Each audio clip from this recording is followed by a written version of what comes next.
Pemirsa, masih seputar berita KTT APEC 2013 di Bali, APEC CEO Summit hari ini telah dimulai. Sudah ada reporter Amanda Cininta dari Nusa Dua Bali.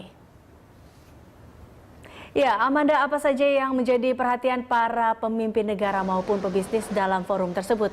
Amanda.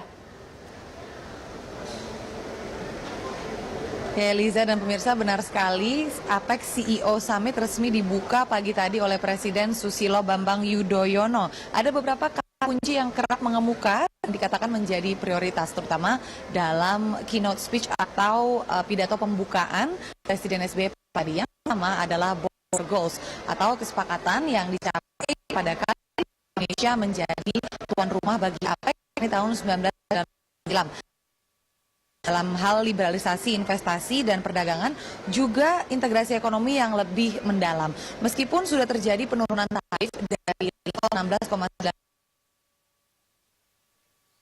ke 5,7% di tahun 2011 lalu, ini sudah merupakan prestasi atau bentuk realisasi dari Bogor Goal. Kita tetap dihadapkan pada sejumlah masalah seperti prosedur bea cukai yang panjang, juga infrastruktur transportasi yang belum memadai. Nah, ini adalah salah satu dari sekian hal yang harus diperhatikan dan terus diperbaiki. Yang kedua adalah pertumbuhan yang berkelanjutan atau sustainable growth.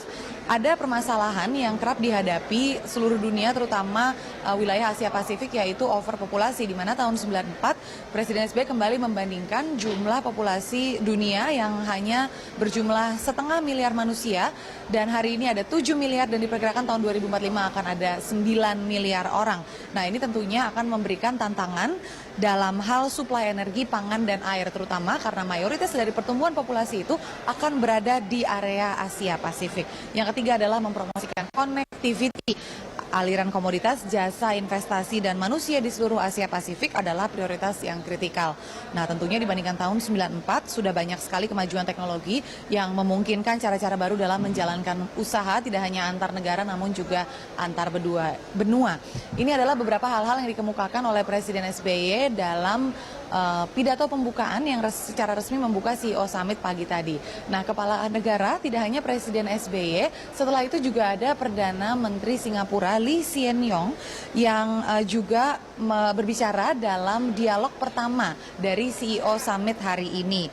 Lee Hsien Loong memberikan paparan mengenai kondisi perekonomian dunia. Ia memulai dengan mengomentari sedikit tentang kondisi perekonomian Amerika Serikat dengan defisit fiskal mereka, dan juga tentang government shutdown atau tutupnya administrasi pemerintahan mereka, dan juga kebijakan-kebijakan mereka yang kerap secara tidak langsung memberikan efek yang kurang baik terhadap emerging market. Dan setelah itu ia juga mengomentari Eropa, di mana ia menganalisa ada masalah struktural dari Uni Eropa yang tidak memiliki identitas politik yang mengizinkan mereka untuk beroperasi sebagai satu kesatuan dengan satu sistem perbankan dan satu kebijakan fiskal. Ini ia nilai sebagai salah satu sumber masalah resesi yang kerap terjadi di sejumlah negara di Uni Eropa. Nah, sebaliknya di negara berkembang seperti Indonesia, khususnya emerging market seperti Indonesia, justru prospeknya lebih baik bila secara konsisten kita bisa terus mengembangkan infrastruktur dan hal-hal mendasar yang telah mendukung pertumbuhan ekonomi kita sejauh ini.